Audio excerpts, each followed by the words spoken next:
You can't remember. What do you mean? Doc found you in the scrapyard. So you must be from up there. And I'm just an insignificant girl.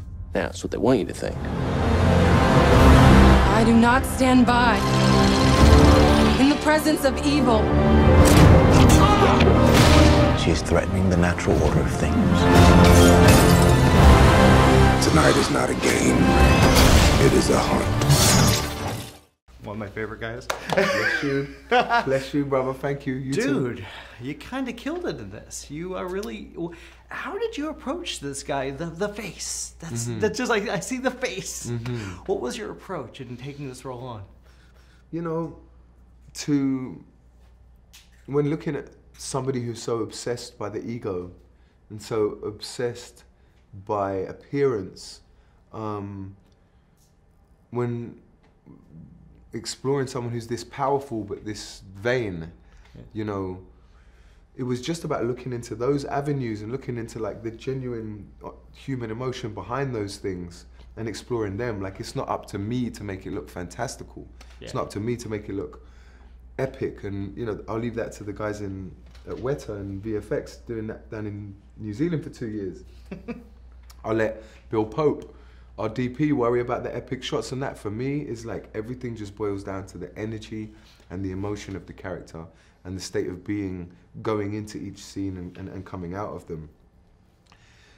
But what that made for was just a whole bag of fun, man. Like, just the most fun character, you know. It's definitely in my top 3 funnest characters, and maybe the funnest character I played, because he's just so liberated. And we were just, or rather Robert liberated me on set, you know. He just gave me free reign and we were just playing around and doing some dumb shit and some fun shit, and you know, it was such a fun experience.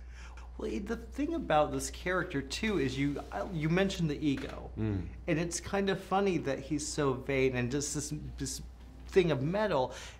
How you know what you're doing mocap and you're working with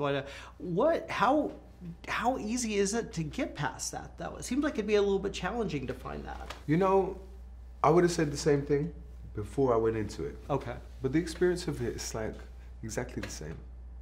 Really? You're looking at someone in the eyes, acting out a scene. Wow. You know, I'm not looking at my body while I'm doing it. I'm just in my state of being, which is like, you know, a certain physicality and thing that comes with it from, you know, Japan. And then, you know, again, it's up to Weta and those guys to aesthetically reflect that inner. You know, what feels good about my continued journey in this industry is I keep doing new things that keep feeling like, you know, Maleficent 2, everything was blue screen. On this, we didn't have blue screen, it was a practical set. Maleficent 2, I was doing wire work and blue screen and all of that. You know, on all of these different projects, I have these different challenges, which I would have thought would be difficult, but I just love them and they all feel the same. And none of them feel challenging.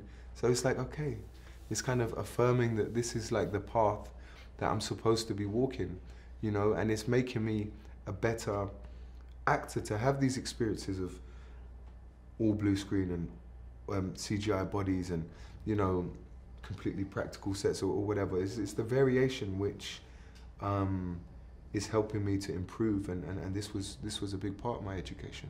Well, and working with Robert, who has gone from, he made this little movie back in the day. Now he's working on this movie, a Jim Cameron size movie.